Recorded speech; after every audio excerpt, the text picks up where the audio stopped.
We'll always try and budget for an additional month or two because we understand that, with construction and there's just so many delays, we want to be able to be there for the client long term until their home is repaired. And so once we obtain all the information, the claim information, my team contacts the client and they do an onboarding questionnaire. What they ask is, what is the household size? How many bedrooms? Do you have any pets? Are there any disabilities that we need to be made aware of when we're locating temporary housing? We really tailor it to everyone's need. And we don't want to take them away from, their home to something less. We'll always find something that's like kind of quality. And we'll always stay within a 10-mile radius. For example, like me as the first boots on the ground as a contractor, right? Making sure that I have enough of a network to where I can really service my client and create a cheerleader in that event. And this is where I believe that your network is your net worth, because the more connected that you are, the more options that you have to offer your client, the more that you kind of have this like superhero feel to the client. Give a little touch of compassion and just love to our clients, where our RV delivery guys will fill the RV with like something special. Or for example, we had a client that had a granddaughter and the granddaughter wasn't doing well with all of the changes and damages and all that. When she walked into the RV, she had like an educational toy. And for her, that was like the biggest thing. Anybody who's dealt with A.L.E. on their own or had a client do it on their own, it's a pain in the neck. I mean, you've got sometimes weeks, months before an A.L.E. check is actually distributed to the client, which means this is a whole new set of stress that you're putting on the client by simply saying, hey, we need this property for X amount of time. Hey, what's going on, everybody? Welcome to another episode of Restoration Domination. First off, I just want to give a big shout out to our sponsors, Company Cam, which is a phenomenal app. The link to Company Cam is going to be in the video description below, as well as in the show notes. Make sure that you check them out at companycam.com/dominate. We got a really special offer for you. We also want to thank C&R Magazine for being a sponsor on the show. If you haven't gotten your subscription yet, make sure that you head on over to cnrmagazine.com and go ahead and subscribe for the industry-leading magazine. It's absolutely phenomenal with great editorials. You're not going to want to miss the updates that are happening in the industry. So make sure that you check out CNR Magazine. And then last but not least, I also want to give a big shout out to Restoration Referral System. If you're a restoration contractor and you're looking to go ahead and drum up more business from your existing client base, this is a program that you're probably not going to want to miss, and you would probably benefit from having it in your organization and start implementing these systems. If you want more information, go to restorationreferralsystem.com/dominate. All right, guys, so real quick, let's just jump into the show here today. Today, we're joined with an amazing guest, Millie. She's an amazing young lady who's really making waves in the industry. And what she does and her company does is really help homeowners, right, that are going through a particular situation, whether that's water damage or hurricanes or fire damage, to find temporary housing. And they really spearhead the A.L.E., the additional living expenses portion of the claim. So we take a deep dive in this particular episode about how you can go ahead and potentially leverage an organization like hers to help your clients and make you look like a superstar each and every single step of the way. So without further ado, let's get into the show. Owning any type of restoration business is demanding of your time, your energy, and resources. And that's why we're here. This is Restoration Domination.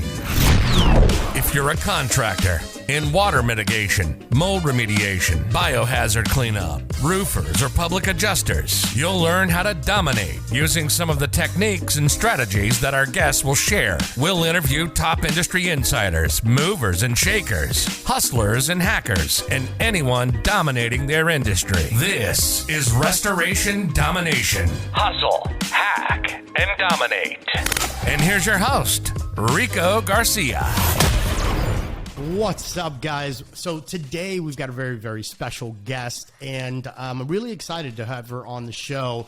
We're going to be talking about A.L.E. We're going to be talking about housing. We're going to be talking about a lot of stuff, networking, and it's just going to be a really, really fun episode. So make sure that you grab a pen and sheet of paper, take some notes, because you're not going to want to miss this. Today we are joined with Millie Varela from Black Diamond Housing. Millie, what's up? How are you? Hey, Rico. Thank you so much for having me on. It's a pleasure. Awesome. So cool. So fill in some of the gaps to the intro and tell us who you are, what you do, and all of that good stuff. Perfect. Yeah, so my name is Millie Varela. I am the Marketing and Business Development Director at Black Diamond Housing Services. For those of you that do not know who we are, we focus and specialize in temporary housing relocations and bridging the financial gap between the insured and the insurance carrier by incurring any expenses, but also finding a like kind and quality housing option during the repairs and build back process of their home throughout their claim. That's amazing. So give us a little bit of background as to like how you even got into the business, because it's a interesting little transition there. Yeah. So it started, well, I've been with Black Diamond overall 4 years, and it's definitely been a journey. Started out as an administrative assistant, and 3 months into it was like thrown into the opportunity of growing the marketing department. A little background of who we are. We are a funding company overall, and we started 11 years ago funding personal injury claims. But about 3 years ago, we pivoted our business. We still do personal injury claims, but we pivoted our business to the insurance world on the homeowner side. And so we found a very helpful and a very much needed service that there aren't many competitors out there, and we wanted to adjust and to be able to service not only the homeowner but also the industry that helps homeowners. And so one day we had this opportunity about A.L.E. We didn't know anything about it, and fast forward three years later, here we are. We did our due diligence, our research, and we realized that it was a very big market, and there was a very large gap regarding the A.L.E. And a lot of the times what happens is homeowners don't even tap into it, or overall don't even know that it exists. And so now, successfully, 3 years, we've been able to educate the industry, educate the consumer, and are able to bridge that gap, both for knowledge and also financial. So talk to us, like, let's take a little bit of a deep dive as far as like what the A.L.E. process actually looks like, because we've spoken at industry events and offline quite a bit, and there's like a major gap in knowledge as far as how the A.L.E. process, and we're not even talking about small mom and pop shops. We're talking about even larger organizations look at the A.L.E. and they're like, I don't even want to touch it. I don't know how we can tap into it. I don't know how I can position my client in the absolute best possible way so that they can capitalize on everything that they're actually insured for while the repair process takes place. So school us a little bit, right? Just like color by numbers, type of deal, and walk us through like an example, like step by step on what this process genuinely looks like. And more importantly, how the client actually can go ahead and get this kind of stuff covered. Yes. So basically, let's say you have a fire claim, obviously sudden and incidental, you have nowhere to go. What do? Whether you have a public adjuster on file or a restoration company, if they have the inside knowledge of knowing us, what we're able to say is, okay, well, if you have loss of use coverage in your policy, it's usually loss of use, sometimes additional living expense. So if you have that coverage within your homeowner's policy, then that's allocated for temporary relocations or any type of expenses that you've incurred since the damage. So we come in and we say, okay, well, Mr. and Mrs. Smith have nowhere to go. We have verified that there is that kind of coverage, and now we have a timeline, right? Whether we speak to the public adjuster or the restoration company to say, what does it look like? What's the timeline? What's the time frame of the repairs and the build back? for this home. And so now we have an estimated time frame. Then we're able to budget out for the client to say, if whomever is involved and has referred us to this claim says, we have 5 months of repairs and build back.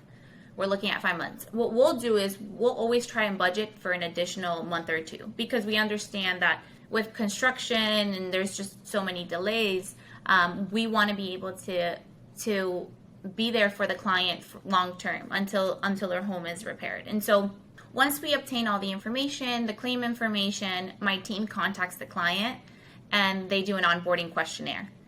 What they ask is, what is the household size? How many bedrooms? Do you have any pets? Are there any disabilities that we need to be made aware of when we're locating temporary housing? We really tailor it to everyone's need. And we don't want to take them away from, their home to something less. We'll always find something that's like kind of quality. And we'll always stay within a 10-mile radius, because we understand that there's commuting, there's work, there's, kids go to school. So we don't want, their day-to-day to be altered as much, already experiencing such loss. And so basically, once the claim goes under review, we speak to the carrier, we introduce ourselves, and we tell them that we are now stepping in to provide loss of use coverage. The client gets a call, and then they are given whatever options we have for housing. And our housing options vary from, think of like Airbnb, VRBO, but we deal directly with landlords. So we don't have to incur any additional costs or have to worry about a third party involved when we're booking these houses for them. Right. Anything that's like a little bit north of Orlando, we'll be able to provide RVs, just because there's not HOAs. They don't give us a hard time on parking an RV in someone's driveway. So our RVs are state-of-the-art RVs. We come out, we service them, we plug them up. We take care of everything from start to finish. And when their time has come to an end, we pick them up. And there's really right. no... Now, I'm actually going to ask you about that, about the whole RV situation, because I know that in Louisiana, for example, that's been one of the main mechanisms that you guys have been using as well. So can you talk to us a little bit about, especially in these disaster areas, right, where they were hit by a hurricane or something along those lines, does the process work exactly the same? And then typically, how long does it take for you guys to be able to source the RVs and all of that stuff? Yeah, so catastrophic events are really experienced. As you know, I just got back from Louisiana, and when it comes to a situation like that where there's mass destruction and the need is urgent, we try to move fairly quickly, obviously as the carriers permit. Because we do obtain verification and approvals from the carriers prior to any delivery. So our time frame has been anywhere from 3 to 5 business days. And on the 5th, 6 days, they're already delivering an RV to their house. The process is still the same. The difference is that versus like hurricane claims versus daily claims, we have a team that has boots on the ground. And so we do a lot of like door knocking. We do a lot of events to just spread like the information and the knowledge on A.L.E. So a lot of the times the client is seeing either myself or my colleagues. We're signing them up because we understand that in a situation like that, you don't really know who you can trust. And so having that one-on-one moment with the client and like understanding them and like hearing them out on their concerns or what they wish to have really makes a big difference for the entire process. So I'm a big believer that your network is your net worth, right? Mm-hmm. And I think that there's lots to unpack in that statement. Sometimes the saying itself really reflects, like, for example, like me as the first boots on the ground as a contractor, making sure that I have enough of a network to where I can really service my client and create a cheerleader in that event. And this is where I believe that your network is your net worth, because the more connected that you are, the more options that you have to offer your client, the more that you kind of have this like superhero feel to the client. So what are you guys doing as far as, educating other contractors, right? Restoration, mold remediation, whatever the scenario is. and letting them know, saying, hey, I'm here. This is a service that you can provide for your client. So that way you're not just throwing them to the wolves and saying, hey, we need your home for a week, 2 weeks, a month, a couple of months, and here's a phenomenal solution. So what's your process looking like in educating contractors in our arena? So I love that saying. Your network is your net worth. I strongly believe in that. And I'm going to go back a little bit to Louisiana. Before the hurricane hit, my goal, prior to that, I did Laura in Louisiana, and I did it by myself. And it was very challenging. And I said, I will never do that again. And so fast forward to Ida, I said, well, before I leave, I need to head over there with a team. I need restoration companies. I need public adjusters, mold assessors, whomever is going to help, because together we are stronger, right? And coming into a claim that's completely, untapped, you get a lot of questions, and clients are like, who do I use? What do I do? I've never experienced this in my life. Yes, I went through, Katrina, but we didn't get, this much damage, or we don't know what to do. Like, we don't even know how to file a claim. And so I positioned myself to say, okay, we do housing, and that is a very important part and portion of the claim, but they need their repairs done. And so I was able to say, hey, here's a list of people who are local, who I trust, and who do great work. Give them a call, and you can utilize. And that really helped us become more of a resource for clients, right? Because we explained, they would ask, like, oh, what does a public adjuster do? Or how does this work when it's a dry out, if there's mold and this and that? And we're like, I'm not an attorney, I'm not a public adjuster, but based on the experience that I have in the industry, this is what they could do for you. Call them. They'll explain everything. And so that really positions you in a much larger scale when you're going out to an unknown territory, right? And you are an outsider. You are a company that is not from Louisiana. So they're already looking at you kind of iffy because they've been burned way too many times. And so, yes, I agree with your network, that your network is your net worth. And in regards to educating the industry, what I love to do is I love to give presentations. And so a lot of the times I'll schedule out presentations with public adjusters, restoration companies, or part of an association, right? And explain to them, like, what are all the scenarios? How can you utilize us? Because a lot of the times, not so much now, but at the beginning, what I was running into is they would only utilize us for major damages, right? Like, if the home is partially habitable, then they were like, we don't need it. But that's not necessarily true. Was your home like this prior to the damage? No. So you should not have to reside in a home that is partially livable. And so where I explain is, hey, if they don't have access to a kitchen, if they don't have hot water, if the bathrooms aren't working, if they've ripped out the entire flooring of the entire house, like, they should not be living there, right? A simple dry out. I know that it's a short period of time, but it's still not livable, right? Or they're running fans, and people work from home nowadays. So that obviously alters their day-to-day. So I tell them there's no max and there's no minimum. The max is just obviously what their coverage is, and we'll never exceed that coverage. But we can house somebody for a couple of days. We can house somebody throughout a dry out, which takes, 7 days or less. We're able to do that. And if clients have incurred costs and we come on the claim a little late, we can reimburse them for any expenses that they've incurred since the damages. So if they went to a hotel or they're staying with family and they're now incurring more expenses or eating out, we ask them to submit all of the receipts so that we can reimburse them. Right, and that's an important factor, right? It's not dependent on when you jump into the claim. It's before, during, after, whatever that process may look like. I mean, there's always something that you guys can do to help with the A.L.E. process for this client, correct? Correct. So, I mean, there's just so many things, right?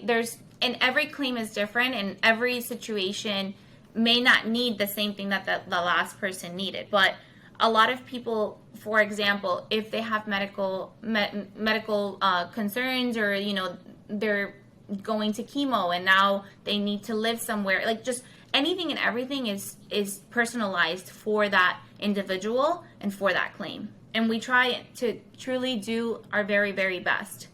And to the point that sometimes we go on and beyond of what we should do. For example, like in Louisiana, we understand that, what they've experienced is it's terrible and it happens every year. So we try to give a little touch of compassion and just love to our clients, where our RV delivery guys will fill the RV with like something special. Or for example, we had a client that had a granddaughter, and the granddaughter wasn't doing well with all of the changes and damages and all that. When she walked into the RV, she had like an educational toy. And for her, that was like the biggest thing, right? Like, I can't believe that a company actually cares enough to do something so simple yet so like touching, right? And so that's how we really love, and everyone here in our company really loves what they do, and we'll go that extra mile for our clients.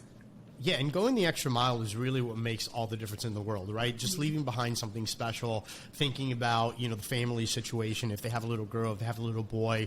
Again, those small gestures, especially when everything in those particular moments is so chaotic, right? Especially if it was a major hurricane or a major catastrophe, something along those lines. Those small little actions of like just human showing that human element is just so important.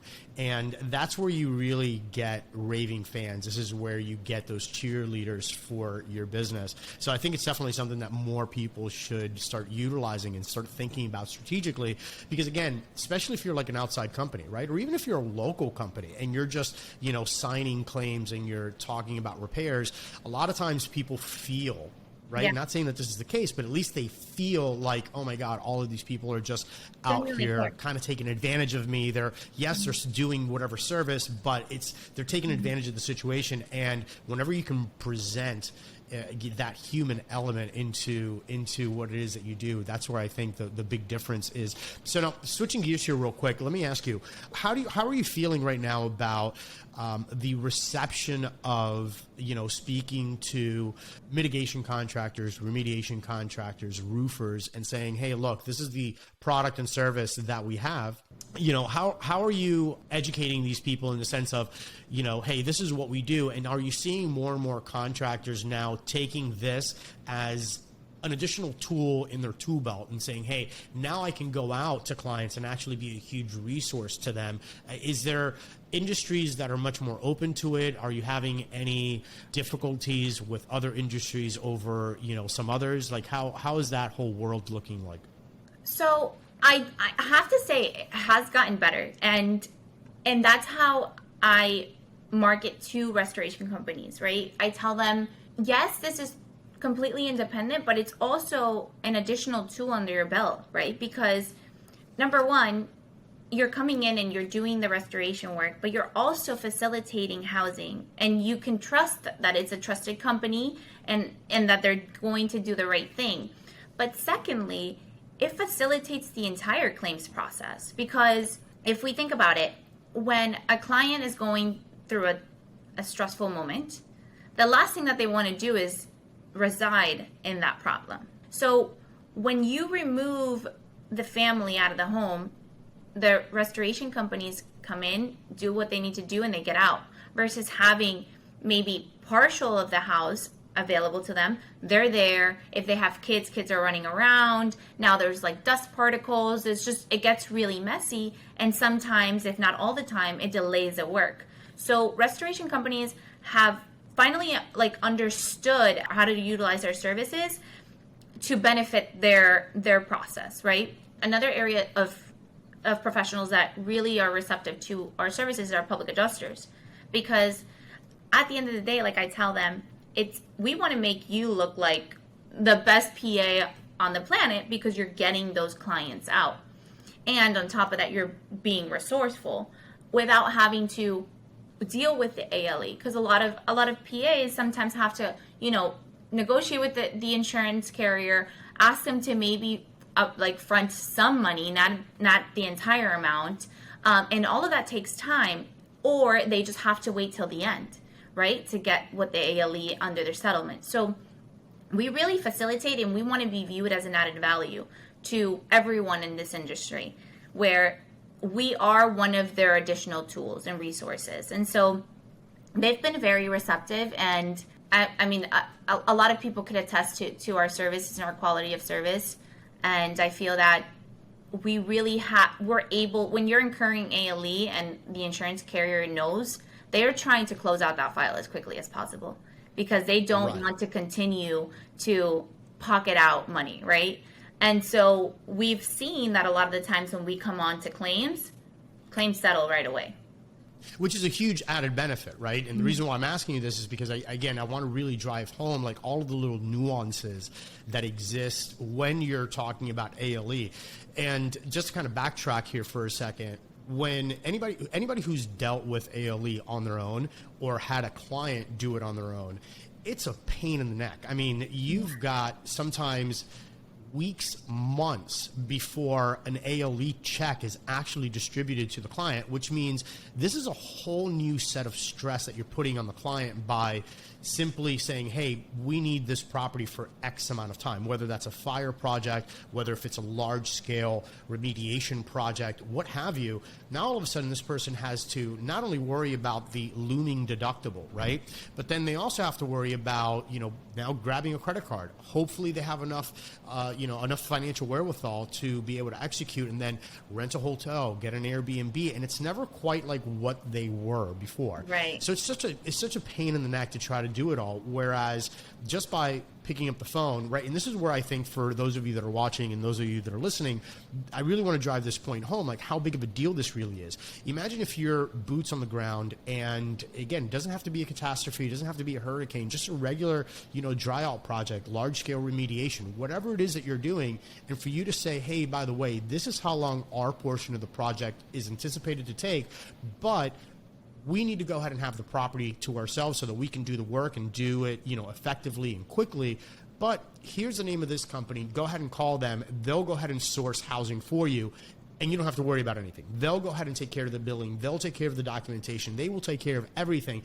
What that does as a remediation or mitigation company is it really makes you look like a superstar, because you've taken care of their issue. Now they no longer have to live without a kitchen, live with one less bathroom, live with, which I've seen, half of a living room that's set up with containment, right? Mm-hmm. So all of these issues are just totally removed. And more importantly, the nuances of trying to get the A.L.E. is removed. And whenever, like you said, whenever these insurance companies now realize, hey, I have this daily expense that, regardless of what's happening, is currently taking place each and every single day, they're much more prone to look at this file seriously and say, well, we need to go ahead and get this moving. Right. Yeah, absolutely. And it happens. But I am seeing a change, and I'm seeing more of knowledge within the industry on how to utilize A.L.E. and I'm really happy about it, because it benefits everyone on the file, and especially the client. Right, absolutely. And of course, at the end of the day, like the client is the most important aspect in any scenario, right? Absolutely. It's like, how can you service the client? How can you do it quickly and effectively? And then how can you help them navigate the very, very painful process that is insurance billing? And whenever you have all of these different pros, whether it's, your organization, a public adjuster who's on the file, a good water mitigation, mold remediation company that's on file, and all of these people working together to be able to make it happen for the client, that's where I think real magic happens in our industry. So switching gears one more time. So let's talk about, the networking aspect of your day-to-day, like in the business. I mean, I know that you're really involved with getting the message out there. So let's talk about the how you're linking up with pros in the industry. I know that you say you're doing a lot of presentations and you're basically shaking hands and kissing babies all day. So what does that process look like? And then I want to take from there to some of the actual insights. I want to talk about some tips and tricks on effective networking. So what is it that you're doing day to day? Okay, so day to day, I mean, every day is meetings. Every day is finding different ways on how to connect with people. I sign up to attend every network possible, but what I've done lately, and I feel like it's worked the best, is connecting people with others, right? It's just being that connector. And for me, I'll tell you all about my business and I'll tell you how I can help you and your clients. But whether you use my business or not, number one, the most important thing for me is you walked away from this meeting or from this call with information that you didn't know before. And that to me already is enough. Now, if you do work with me, great. But at least I know that if the time is not right now, I planted that seed, and eventually you will call me and you will say, hey, I have the perfect client. And perfect is subjective to everybody, right? Like, whatever perfect client is to you may not be to the next person. So I know that eventually you will call me and you'll utilize our service. But most importantly, what I get a lot of fulfillment in is like connecting people and being able to say, hey, I'm your housing person, but here is this restoration company, or here is this public adjuster, or here is this attorney, whomever it is that I can connect, because I do strongly believe that, again, going back, your network is your net worth. And so if I'm able to share my network with others, then I know that in the back of their mind, they're always going to think about me when it comes to loss of use. So, and I've seen that play a huge part in the last 6 months, where I've connected people and eventually like, oh yeah, no, I met her. I met you through Millie. She does A.L.E. You need to utilize her. And so now the ball is rolling, right? It's a snowball effect. And honestly, like, it's crazy because you plant a seed today and obviously it doesn't grow right away. But I'm in a phase where it's all now, coming to fruition. And for me, it's like just being me, right? Like, yes, we need to work together. Yes, obviously we all need to make money, but it's about connecting. It's about having that human interaction. It's about remembering like little things, and whether it's your birthday or you like, I don't know, the Dolphins or just things like that, is I write it down. When I save your contact, I'll like write down little notes so then I don't forget. If you have kids, if, just whatever, if you're going on a trip 3 months from now, 3 months later, I'll be like, hey, how was, I don't know, Spain, right? And just remembering those little things, staying in touch with everyone, whether it's a call or a simple text like, hey, thinking of you, hope all is well. I really just try to stay present without being overbearing, if that makes sense. Yeah, absolutely. Absolutely. Hey, Restoration Nation, real quick, let me just jump in and interrupt this portion of the podcast here. And I just want to give a quick shout out to our sponsor. Now, Company Cam is an amazing company. I mean, I'm sure that you've probably heard me talk about Company Cam several times before on all of my other episodes. Bottom line is, I really enjoy the company, right? It's made my life that much easier. Now, when you're on a project, there's so many things that you need to go ahead and keep track of, right? Not only the project that you're doing, the machines that you're putting down, how you're protecting the job site and all of these other things, but then there's also the secondary thing that you're documenting, which is potential damage to the homeowner's property, right? So it's very difficult to manage all of your photos just on your phone or on a SIM card, for example. Company Cam has put together such an amazing product. Now, I'll tell you, be honest, what sold me on it was my phone wasn't clogged up with job site pictures. Company Cam is a cloud-based software where you can upload and manage all of your projects and all of the photos associated with that project, including documents. And every single week, it seems like they're adding some new feature to Company Cam. Tons of integrations also with industry-leading CRM systems and project management systems as well. Make sure that you check them out. Go to companycam.com/dominate. So companycam.com/dominate. And we worked out a really special deal just for Restoration Nation, which is 14 days free. So you get to play around with the app, see how well it integrates with your general workflow, see how it integrates with your existing systems. But then if you love the app, which I'm sure you will, if you love it half as much as I will, you're going to go ahead and sign up for the service. You're also going to get 50% off for the first 2 months of service. So it's an amazing deal. Make sure that you head on over to companycam.com/dominate, and I'm sure you'll enjoy. Now, let's get back to the episode. What about follow-up? Because again, something that I've talked quite a bit about on the show is the importance of follow-up, because I think that a lot of people want to connect, and they can be arguably good at connecting, right? Saying, hey, how are you? My name is so-and-so, right? And this is what I do.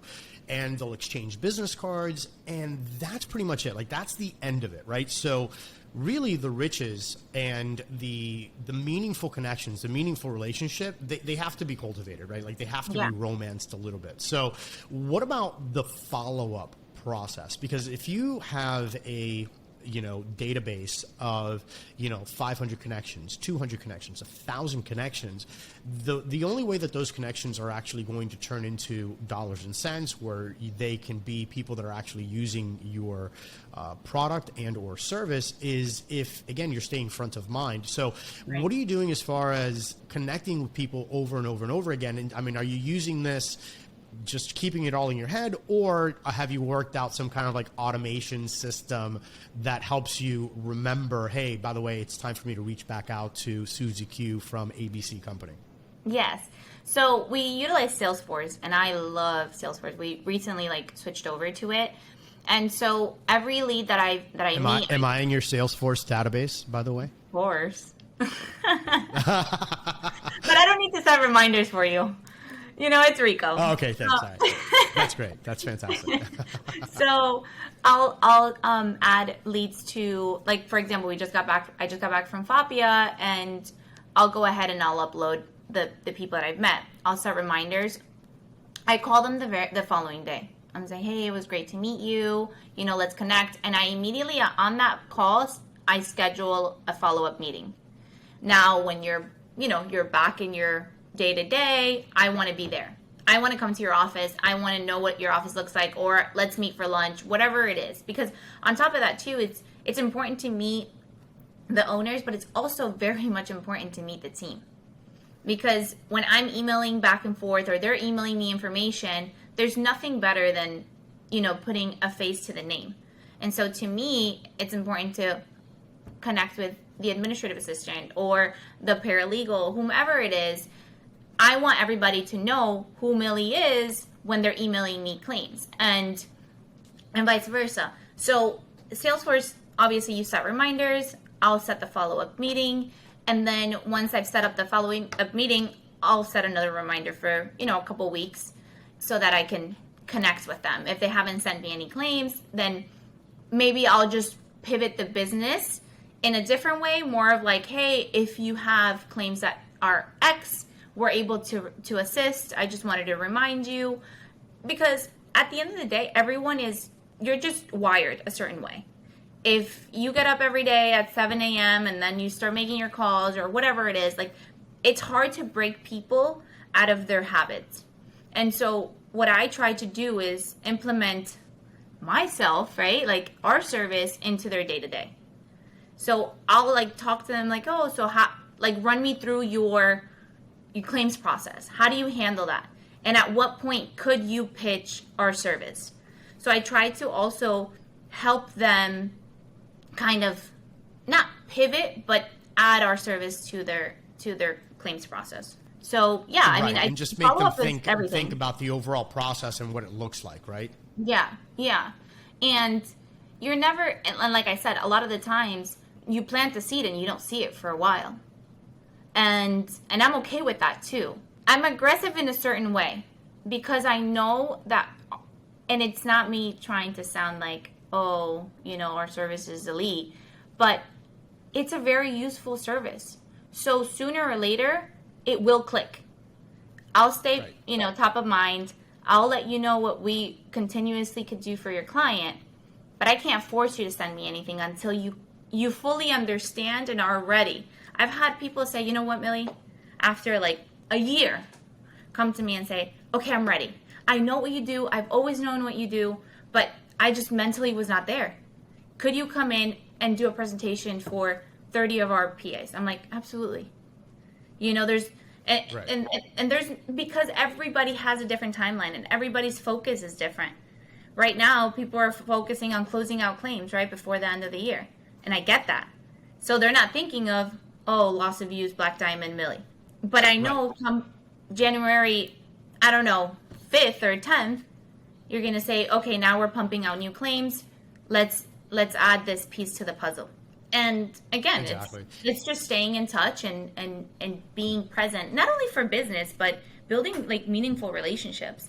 Building like I've honestly built friendships out of this industry. And it's fun. It's fun to do business, to work with people who you can also hang out with. Yeah, exactly.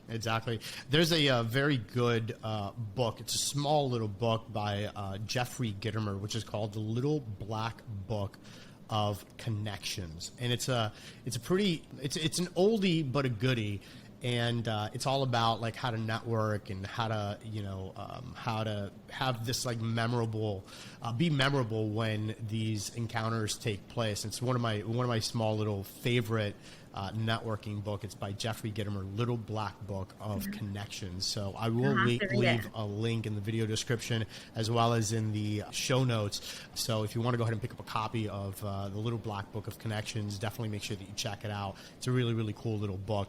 So what's on the horizon? Like what's new? What's that next thing for you and the company, and what are you guys looking to attack next? So, as you and I have spoken in the past, like we are constantly like adding new services, pivoting business, because at the end of the day, our product is money, right? And so we want to be able to turn our money as quickly and as many times as possible. So what I love about Black Diamond is that the owners are extremely open to new ideas, right? Or to new business opportunities. And so since I'm out there and I'm always talking to people, I like to ask, like, hey, what are your struggles? Like, not A.L.E. related. Like, what do you struggle with? What could you do better in your business? Number one, out of curiosity, but two, because since we do have capital, maybe there are ways that we can, implement to help grow other people's business. And so we already started doing it, but it's going to be like full force moving forward. Is we started purchasing mold assessment invoices. And so basically any mold assessment company that it goes out there and files through the insurance, what we'll do is we pretty much take away them having to do the follow-up, submit any AOBs, invoices to the carrier. They would submit it to us. So we now handle collections, but we're not a collections company. What we'll do is we'll buy that invoice and we'll pay them out every Friday. So now it creates cash flow for their business. So we started doing that, as well as leak detection invoices too. So that is in our horizon, very, very near. And it's just great. Like, it's unbelievable. Like, we started purchasing invoices maybe 3-4 months ago. And when there's an email that I get CC'd on of like how many, invoices were purchased from X company, and you see the total number and I'm like, wow. And I'm getting like raving calls saying like, I have not turned invoices this quickly in my entire career. And just being able to have that cash flow has completely changed not only my business, but my lifestyle. Because a lot of these companies, they don't know how to deal with the insurance carrier. They don't know how to... Or they don't have the time, because again, from the moment that you get called out, this is a big part of the business that a lot of people just don't, especially the consumer. Like, the consumer really doesn't get it. All they see is just the price on what it costs for an assessment. But you're talking about having a technician go out. And a lot of mold assessors, they are... they're the owner, operator, they're everything in their company. So they have to go from, answering the phone, get in their truck, go out, do the mold assessment, and then from that assessment, they probably got 2 or 3 more lined up. They have to drop off their samples or mail out their samples, get back to the office, and then start writing these things. And then the next day, you have to get up and start doing it all over again.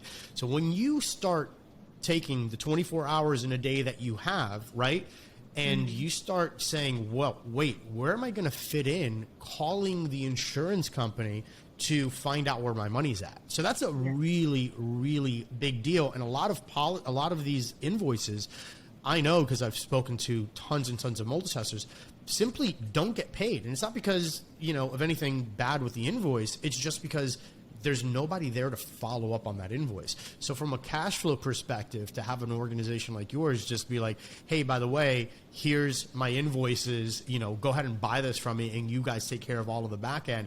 And that shaves off 30, 60, 90, 120 days, sometimes even longer, of having to hold your breath and wait to get paid on whatever that small invoice is a huge, huge difference on business. So again, for those of you that are watching, for those of you that are listening, if you've got those, if you're in that kind of a situation where you have invoices that you've just been sitting on, and you know that you want to get to them, but you don't have the time, you don't have the energy, there's just not enough hours in the day, make sure that you reach out. Maybe this would be a good working relationship for you guys, to where you could say, hey, look, let's alleviate some of the cash flow issue, and that way everybody's happy. So that's a really amazing service. I know that you and I were talking about this several months ago, I think before you even launched this portion of the program, and you were picking my brain as to, how it all could potentially work and everything else. And even then I said it was an amazing, idea. So it's cool to see from idea and how, and honestly, how involved you were in the process to ask those kind of questions, to finally being able to say, hey, look, this is a product that we're now offering, our clients. I think that's amazing. Yeah, it's been a journey, but definitely worthwhile. And again, to me, it's about viewing us as an added value overall. We want to see your business grow. We want to see you, go from a 3-person company to a 10, right? We want to be able to be part of that success, because at the end of the day, we're a business too. And when I started 4 years ago, it was 4 of us, and now it's 13, 14 of us. And just seeing that growth and stepping back and looking at the bigger picture is like, wow, being able to successfully grow your company. Yes, everybody has, headaches and trials, but just being able to have the knowledge and knowing who to go to so that you can get there. And like you said, from an idea to actually, it happening, I feel like I'm going to be a little inspirational, but if there's a lot of people that get stuck in that idea and they don't plan accordingly to execute it. And so if there's something that you've been thinking about and you want to do it, the worst thing that you could do is fail, but at least you tried, right? And that's what I love about our company culture, is that we're willing to try. And if we fail, then we turn the page and we move on to the next thing. But at least we said, okay, it was a bust, or it was actually very successful. And thankfully it's been very successful for us. That's amazing. So something that I ask most of my guests when they jump on, I'm a huge reader. I love books. I believe that the fastest and easiest way to get great mentorship is by flipping open a book. If you had to pick 3 books that are an absolute must read, do you have a short list of books that you would absolutely, if you had to go off, live on an island and you can never have access to any other books, is there a short list of books that you would take with you? Yes. Don't ask me about the authors. I'm not as good as you, Rico, so my fine. Apologies. Never Split the Difference. Phenomenal book. Amazing book. Yes. How to Win Friends and Influence People, or How to Influence People and Win Friends. One of those. And you had to read the first time. Oh, okay, good. And Ideology. It's always right. It's Ideology. Okay. Nice. Then those are your top 3 picks, huh? Yes. Nice. How to Never Split the Difference. I've read it 3 times already. It's an amazing book. And I learned something amazing new concepts. every single time. Absolutely. Yeah, it's a really, really good book. Former hostage negotiator.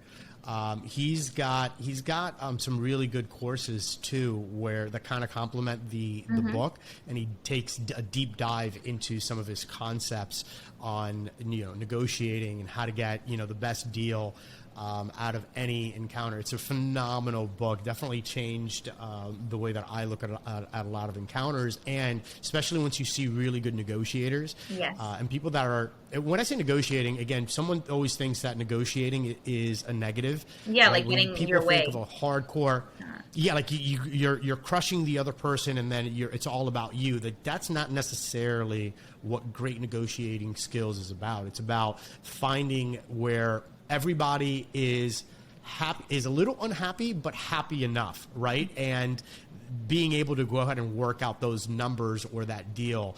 The book definitely highlights a lot of that stuff. So, Millie, let's talk about getting in contact with you. So if people that are watching, people that are listening, if they wanted to connect with you personally, where would they find you? Instagram, Facebook? Instagram, LinkedIn. They can find me on LinkedIn. Okay, cool. I'm very Where would they active find on you at? LinkedIn. Millie Varela in LinkedIn. And also, if you'd like, you can, when you post this, you can add my email address, which is milagros, milagros, @bdhousingservices.com.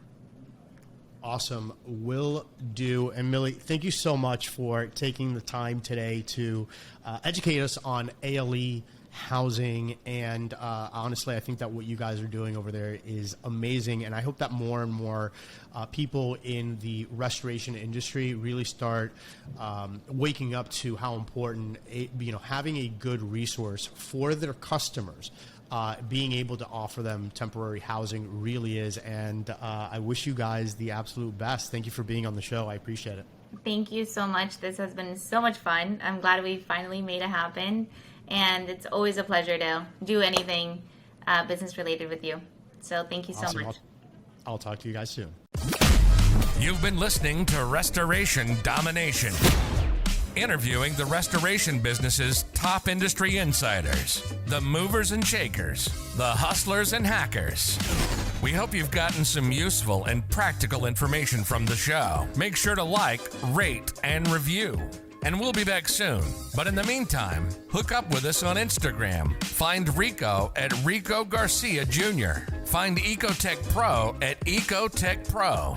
And check out the YouTube channel at Ecotech Pro. Till next time, this is Restoration Domination. Hustle, hack, dominate.